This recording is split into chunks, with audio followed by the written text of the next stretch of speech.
Woohoo! And we're back on another Tuesday, Janet and Gillian, and we have a special guest today. So Janet, I'll just go ahead and zip it and let you make the introductions. Okay. Hello, everybody. Today, our guest is Nancy Kaszerman. And guess what she does? She's a voiceover artist. So she's a professional storyteller. She does commercials. She's a museum guide. She does medical narrations. She does podcast intros and outros and video game. I don't even know what that is. So we'll have to have her tell us all about that. But I thought, I met Nancy through LinkedIn, which is awesome, like doing a networking group. And I've gotten to know Nancy and I just loved what she does.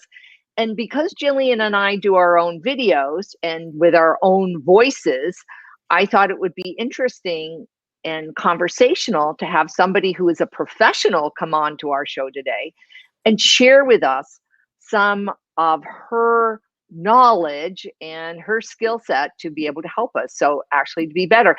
And also too, when should you do your own and when is it time to flip it and hire an expert? Good so with point. that, Nancy, welcome and thank you for being here with us today. Oh, thank you so much for having me. It's a pleasure to be here. Thank you, Janet and Gillian. It's just marvelous to be here. So happy to be here. Thank you. Good. So I'm going to jump right into my first question.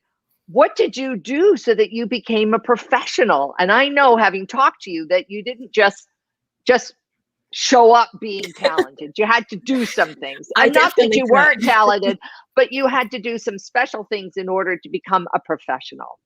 Absolutely. And I appreciate the question because a lot of people think you can just plug in the mic and, oh, I can do voiceover. I'm a professional. And there's more involved to it. Basically, I did a lot of training. I took a lot of voiceover classes. I took acting classes. I took improv classes, sound design classes, because you have to learn the sound engineering and multiple classes. And also with different people. Some were workshops, some were coaching one-on-one. And my advice to somebody who is interested in actually pursuing voiceover is to study with many people. Just don't pick one person because there's no necessarily right way because we all have different opinions. We'll all bring something to the table. So definitely take that opportunity to study with as many different people as you can at different times, not all at the same time though. That would be confusing. Yes. Yeah. Do you have to get into sort of a particular character when you're doing something like that? That's an excellent question. Everything is a character. You're always a character. Even if it's like the straightest copy that you could think of, you're still communicating somebody and you're talking to an audience. Okay. Even if it's, and ideally an audience of one, because if you pick one person, it's more specific. If you do a general, like everybody, I'm speaking to the whole audience, it's too vague. You're not really connecting with anyone. The idea is to connect to one person, one ear, you're talking to one person. So, and it's a dialogue. So even if it's a monologue, you're not sharing the script with anyone else. It's a conversation. You're answering questions, even to this invisible person. And ideally, you might name them. You might say, oh, I'm an aunt talking to my niece, and that's going to be very different than if you're a mom talking to their daughter. It's going to be very, very different. So the more that you can identify who you are and why you're talking. They're like acting things as well that you use for voiceover, why you're having that conversation, but you're always a character. Even if you're yourself, you're a character. We're all characters. or as Gillian and I call them avatars. We always say that, you have to define who your avatar is so that you know exactly who you're talking to. So when you're actually doing something, and I don't know if this is the secret or not, do you read it or do you memorize it or do you just kind of know some of the things and then you improv? How does that work? Good question again. So what I do is I read the script. Let's say it's a short script. I'm going to read the script with nothing on it. Okay. This is before I record. I read the script to see what's there. And I don't start making judgments, because if I suddenly think this is snarky, I might miss things. Okay. So you want to read the script with no judgment. Then you look for what's happening, the subtext of the script. Maybe it's to have more fun. And they might be selling a banking online service, but what's the subtext? The subtext is you have more time with your family. So then you make that script analysis and you make choices that go along with it. Then you have to go through and make your intentions. Am I explaining something? Am I motivating somebody? Am I empathetic? You don't want to just start like selling somebody as a straight announce kind of thing, because people stop listening. Again, you want to engage and you want to have the story. So then after I've made my choices, I might mark up my script, because there's certain places I might want to pause or emphasize. Maybe it's a longer pause. It might be a period here for a dead stop to let the thought sink in. Or it might be just a micro pause, just that little like call and response thing, so someone can absorb it, but you keep on moving. So those are the type of things. And also like talking in phrases is very helpful, because if you read it straight through, it gets lost. It sounds like you're reading. Yeah, it sounds like you're reading. So you're looking for meaning. Usually in a sentence, there's phrases and they have a meaning. One might be to get you to motivate it. Another might, they're feeling sorry for you and they want you to, you want compassion. It might be compassion. So you've got to figure out what is actually going on in the script. But if you read it straight through, that's just not going to help. You really want to take that time to go through it. And especially on shorter scripts. On longer scripts, you definitely have to read it at least once to understand what's happening. But if you've been doing it a while, you can get an idea where to take that phrasing. So reading, don't do it, because it'll sound like you're reading. Yeah, and that's that's the trick of it, though. A lot of people, and even for voiceover artists, you always have to keep practicing and working. You don't want to sound reedy. That's death. Okay? Boring. It's boring. And another good way is like to change the tempo. You might, in one sentence, say there's two phrases in a sentence. So the beginning of the phrase might be slower, the end of the phrase might be faster. So you want to break that up, because we don't talk like we're reading. Like you can have a great conversation with somebody, and then like if you give them the script, all of a sudden they lost their personality. You want to still maintain your personality, and you want to maintain your opinions, because we all have opinions about things. And a lot of times people forget to put their opinions in there. It doesn't have to be big, because a lot of times voiceover is supporting the visuals. So you're not necessarily the star. Sometimes you are. Yeah. You have to learn when you're the star, when you're driving the piece, especially if it's audio only, like a podcast intro or an audio play or something like that. So if it's audio only, that's different, or radio, that's completely different. That's a little bit bigger. But other times you're working with the visuals. And it's also important to visualize if you're seeing something, if you're talking about housing or something that's being reconstructed or something, you have see that house as when you were a kid. If you see the images, it comes out in the copy. Interesting. Wow. So do you have to have a pretty voice to do voiceover? Because I would, like I hear some commercial guys and they sound like awesome. They have a nice, sexy voice. And so like somebody Morgan might Freeman. say, I love Morgan Freeman's voice. And so somebody might say, oh, I don't have a really nice, like maybe they hate the way they sound, or, maybe they have an accent or something. So how would you address a question like that? Well, first off, we can't all be Morgan Freeman. Yes, and do the National Geographic. And he's expensive to hire, I'm sure. Yes, and and people want sound-alikes, people who might sound like him but are a lot cheaper. So that's definitely an avenue. But so a couple of things on that. First of all, we're not hearing our voice as it actually is, because of our head and nasal cavities and bone density. What we hear is not actually how our voice sounds. You get a truer representation when you actually listen to a recording. That's why a lot of people say, I can't stand my voice, because it's not right. It's not familiar. Right. It's not familiar. That's exactly right. It's actually a little higher. So they're like, oh, I don't sound like that. So of course, it's nice to have a good voice, but you don't have to. It's more about how you use it. It's more about storytelling and communicating ideas and messages. I've heard people who do copy and it sounds reading pretty. They sound pretty, but they're not communicating a meaning. You must have heard people who sound like they're in love with the sound of their voice. That that is not what you want to go for. Okay, you want to go for meaning. Even there was a guy. He wasn't a voiceover person, but he was a storyteller, and he had a horrible voice to me, to my ear. It was throaty, and it was strained. I was like, how am I going to listen to this guy give this lecture that I was going to listen to? But he was so engaging that it didn't matter. He knew how to tell a story. So it's about knowing how to tell a story as well. It does help. Some people who hire you might be looking for sound. They might be looking for a young millennial. They might be looking for someone with a little bit more wisdom, a certain resonance. So you're not going to be right for everything, but you might be right for something, and you might be right, for your own work. If you need to, want to do some content videos, if you get a little bit of training, you might be right for that. So I would definitely encourage people not to worry about how they sound. They want to worry more about, or learn the skills, not worry, learn more of the skills about how to make it sound organic, real, natural, be yourself, and communicate that story. That's good. That's good. And is there a lot to that? So, that kind of leads into another question, like, how do you prepare your voice before you do your video?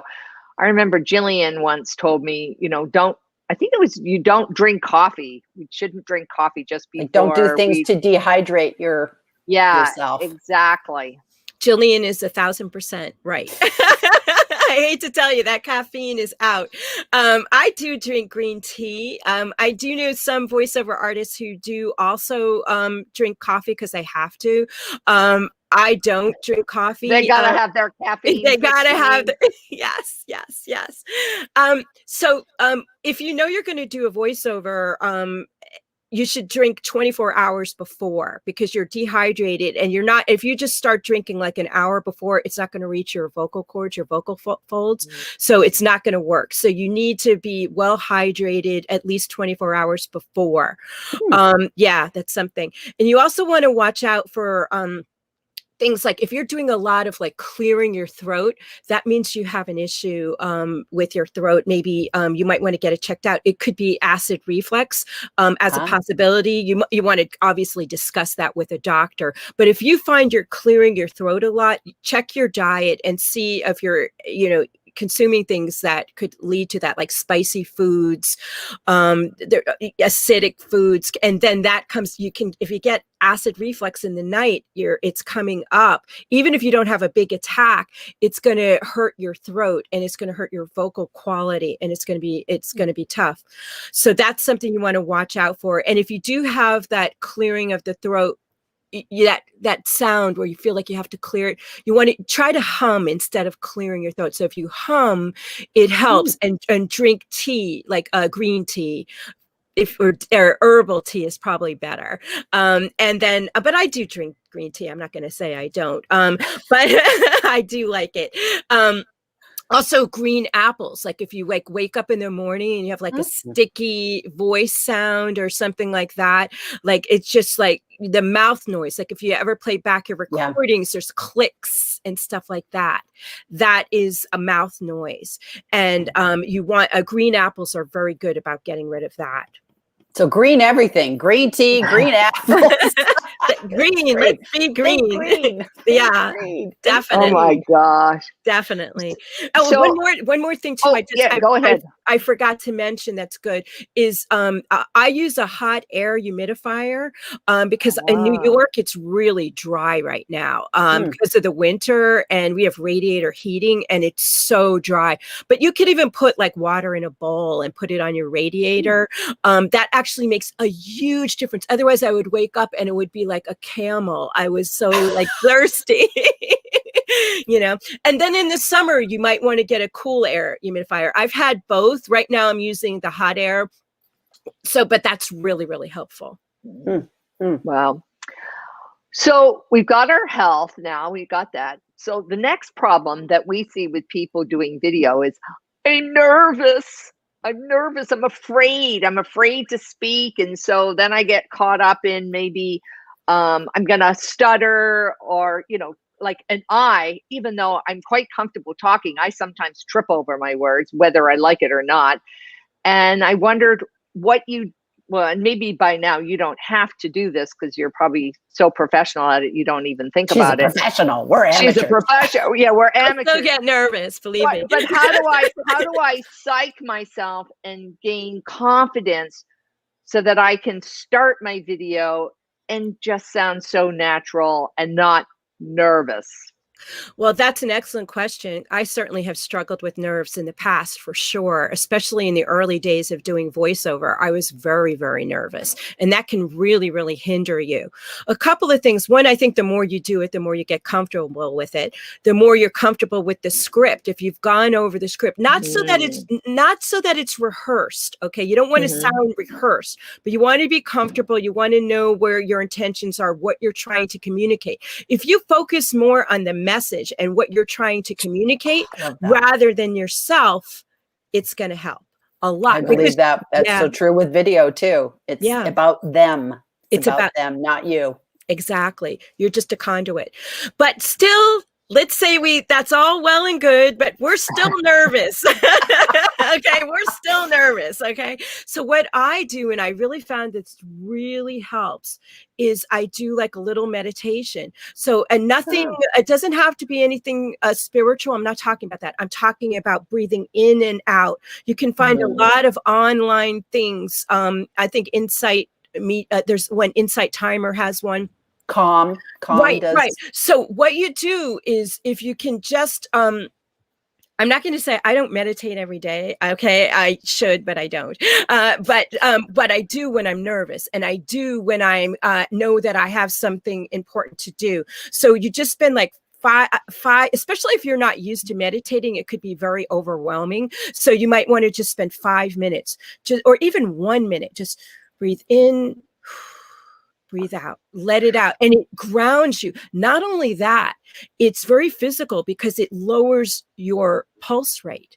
Okay. Your adrenaline. So the reason you're nervous is your heart is beating fast. It's beating much faster. If you put an oximeter on, you'd probably see that the beats are much faster. I've actually timed it when I had the oximeter. Thanks to COVID, I had the oximeter. And then if it was too high, and then you just relax, have your hands out, just breathe in, breathe out. Just focus on breathing in and out. And if you think about something else, don't worry about it. Just go back to your breath. You can learn a lot about meditation, or a little. You don't need a lot for it to be useful. This woman, Real Happiness, she wrote this book, Real Happiness, that my voiceover teacher recommended. I found it really helpful. It's by, I think, Sharon Crawford, or I can't remember, but it's Real We'll Google it. We'll Google it and we'll add it. Yeah. It's really, and it's all like, don't get caught up with like, oh, I don't want to get involved with this spiritual thing. That's not what it is. It's just, it's being grounding. And that's where the confidence comes in. Okay. So once you do that, you actually physically change. You walk in there, so you might still have a little nerves. Okay. And that's okay, because that means you care. Okay. But at least you have that grounding tool that your body it remembers being grounded. It's like a muscle memory. So it remembers that. And I'm sure that even the breath is so much a part of, like, from Toastmasters. I've always been in Toastmasters, and with public speaking, the breathing is an important element, because if you're breathing up here and you talk breathy, and people are uncomfortable when you speak like that. So that's why you want to build in those pauses. I do the same thing with speeches. I put in the points where I'm going to pause, catch my breath, and then try to breathe from my stomach, not up here. Absolutely, diaphragmatic breathing. And you want to talk on the exhale. Okay, so you read it and you talk, you breathe in and then talk on the exhale. You'll have more resonance. Otherwise, it will sound breathy, or you'll have that like vocal fry, the Kardashian things, because they're not using enough breath. So it's throat breathing instead of diaphragmatic. So you definitely, that's a huge thing, breathing on the exhale and using your breath. Your breath you can't do it without without using your breath. You need that breath support, and you can build that up even if you don't have it. Like there's exercises where like you could take a walk or just hold your breath for how long can you hold your breath for? Like 20 seconds. You can build that up, like breathe in and then just hold your breath for 20. So you take a big breath in. It's not like you start with no breath and then hold it. And then how long can you hold it for? 20 seconds? And that could ground you. Right. That could be a grounding exercise and a breath exercise all at the same time. And you can build that up also. So that's a good tool that works for many things, not just voiceover. It builds up your lungs. So that's a good thing too.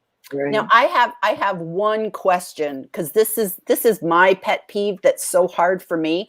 What do you do when you get words? There are like one word. I was doing a video the other day and I was trying to say reciprocity. I still can't say it. It's like one of those buzzwords where you're just like, what was I, an idiot when we learned that word? Like what happened? But what do you do with that? Do you change the script or do you just learn it? That's tricky. That's a brain freeze. It happens to everybody. So that should be reassuring. You are not the only one that happens to. So what I do, sometimes I'll just say that word by itself, like 10 times, reciprocity, 10 times by itself. Then I'll start reciprocity. Right. Say it, Gillian. Reciprocity. There you go.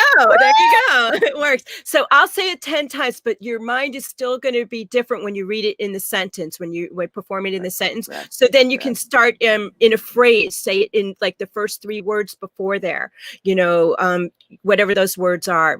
Yada, yada, reciprocity. And then do the whole sentence. It might take a moment or two. You might have to give it a few moments to get it, but we all have that brain freeze. But once you do that, just like that's a technique. Now you have that technique. So now you don't have to, oh, why can't I get this? So if you say that, that's making more anxiety and it's going to make it tougher to say it because you're going to make a mistake on that word and you're preparing to make that mistake on that word. But if you have and then you go, see? There, I showed you. I did what you expected. But if you have that experience of saying it right 10 times and then saying it in the sentence, it becomes a muscle memory. It's a lot of that is about muscle memory. And something else that's important is, people, when they get nervous, a confidence thing, they often do an upspeak. So like when you're doing a question, they often with questions, but not only, they're speaking up. Oh, do we go to the store? You don't have to do that. Okay. It's more rhetorical. Most questions are rhetorical because they're setting you up for something in this sort of copy, the type of things that we're talking about, video marketing in particular. It's setting you up for something else. Okay.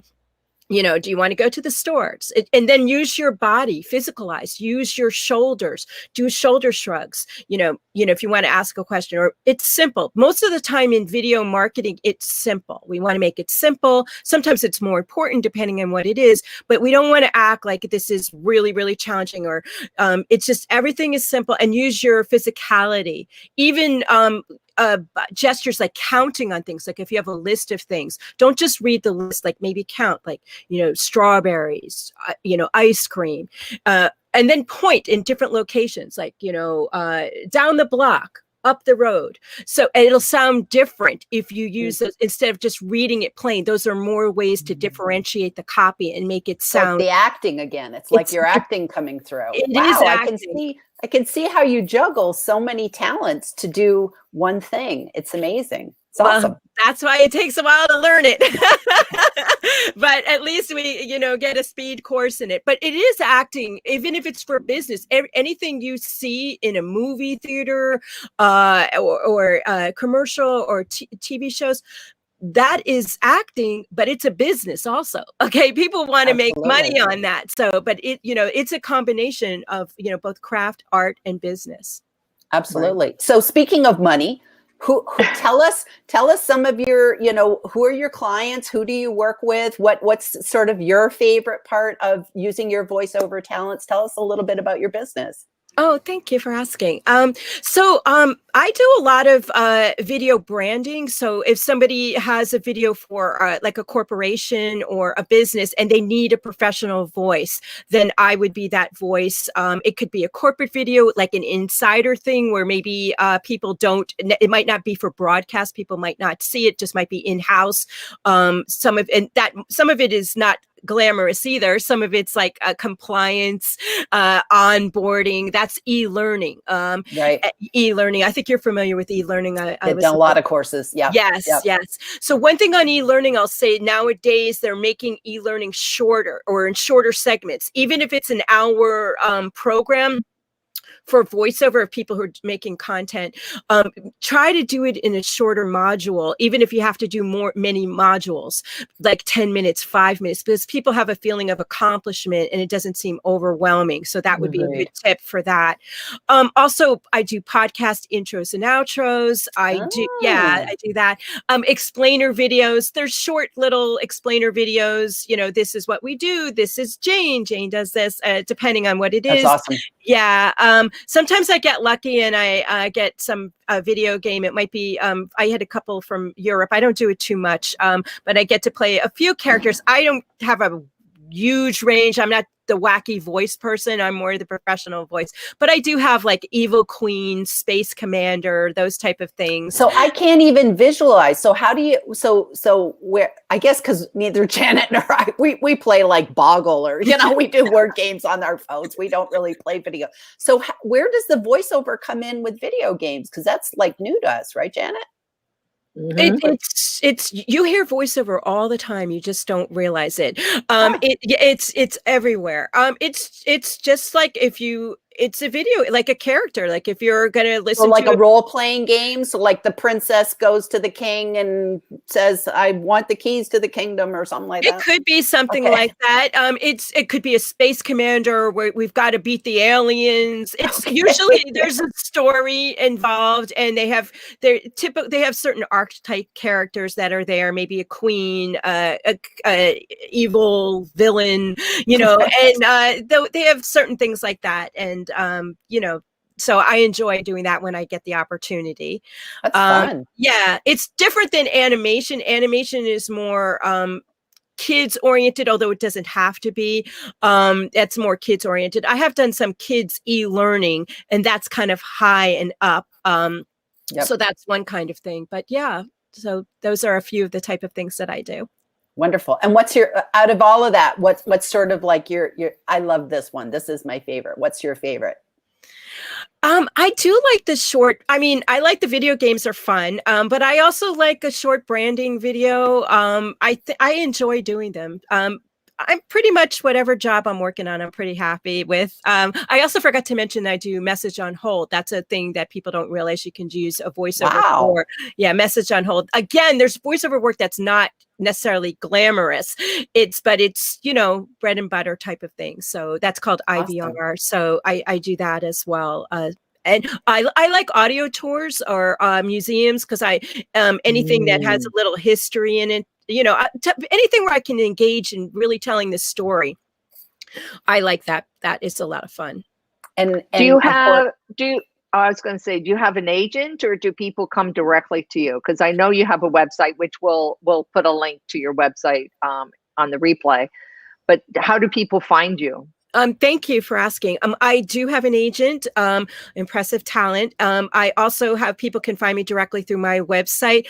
I also, I'm on different voiceover rosters and some video production rosters. So I might get auditions or get hired that way.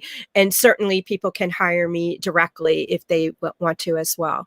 All opportunities are open. Right. Do you coach? Do you coach as well? Like if somebody just said, "Hey, I need help getting better at my own videos," can you help with that, or are you more like you do the project as opposed to the coaching? Can you do both? I can do both for voiceover. I'm not going to be the one to tell them how to do the video. They'll have to go to you. The voiceover portion. I mean, if it's basic voiceover, I don't do that much of it, but I can and I have for basic voiceover for video. Absolutely, I can. Because I'm thinking of all the people that say, you know, I hate the sound of my voice. They probably just need a couple of sessions of like, okay, here's what you can do to improve, you know, type of thing. Well, it certainly couldn't hurt, but I will tell you, it certainly couldn't hurt. It does take longer than people think. Again, voiceover is one of those things that seems really easy. There's nothing that's easy. Yeah, even I thought it was easy, and I was like, "Oh, this isn't what I expected. This was a lot more than what you expect." But yes, thank you for asking that question. And yes, I certainly am available to help. And at what point should somebody say, okay, I really need a professional? Like what's sort of that decision tree when people need to stop doing it themselves and hire a professional? Well, I think it depends what your goals are. If you're doing content marketing where you're the product, let's say, you know, and you want to put a LinkedIn video every day, I don't think you need a voiceover person for that. No. I think that it's a little bit ridiculous. But if you want to have one good video on your website, like an explainer, right, that talks about what you do, and you might not want to be the one talking about yourself because it's a lack of credibility. When you have someone else do it, it's more credibility. Yeah, so it's more credibility that way. Also, depending on your market, you know, are you sometimes just a voiceover can make a real difference. Somebody I know had a clothing line, sustainable clothing, and they just had videos on there, but like people didn't know all the good things about the clothing, that how it was made, why it was something you might want to consider purchasing, why it was different, you know, how it was green, you know. And I think if you had a little voiceover, short voiceover, 60 seconds, I don't think you need to be, these voiceovers have to be that long, 60 seconds, 30 seconds, 90 seconds. Less is more. People don't really want to, they don't want to spend forever. Less is more. If you're doing a training, that's different. If you're doing, but I would still say, as I said earlier, with the modules, make it short and cut down. And also a little tip for people writing is that 150 words is a typical voiceover minute, just so you have an idea. 150. Okay, that's good. Yeah, we speak about 150 words. It could be a little faster or slower depending on what you want, but that's just because sometimes people might want to quote, and if you want to reach out to a voiceover artist, they need to know how long the copy is. So, and you can't just say 5 minutes. You need to, they want a word count so that they can calculate it. So that's. And right for the ear, right? Yes, right for the ear, right? Like you're talking to somebody, not flowery. Right. Yeah. No flowery. It's storytelling and meaning and not pushing. People don't want to be pushed or sold to. We know just by the very nature of the voiceover that something is being sold. We don't need to. We don't need to have that reinforced, and that's a real turnoff. Yeah, that's a real turnoff. And also just want to, if the person's doing the voiceover, your authentic self, have meaning and intention and opinion. That will really help a long way. You know, and just don't bombard somebody going so fast that they're like, what are you talking about? Right. That's great. Yeah. Well, this has been awesome. And now we have to go practice our, you know, we make marketing easy peasy. So Nancy, I'm going to listen to a lot of the tips that you gave us today and start working on that tagline, because that's our tagline. You know, we make marketing easy peasy. And you guys have great videos. Just for people who are just tuning in, you definitely want to go check out all the tips that these ladies have. Really, really excellent tips that you won't find elsewhere. So I'm thrilled to be a part of it. Thank you so much for having me. Awesome. So we'll put all your links in the show notes, and then that way everybody can reach out to you. And just thank you so much for being here today. You provided us. You did provide professional voiceover tips for business. So you absolutely nailed it. So thank you so much. Thank you so much for having me. I really appreciate it. It was really fun. Okay. Oh, great. Thanks, Nancy. We'll talk to you soon. Talk to you soon. Bye. Bye.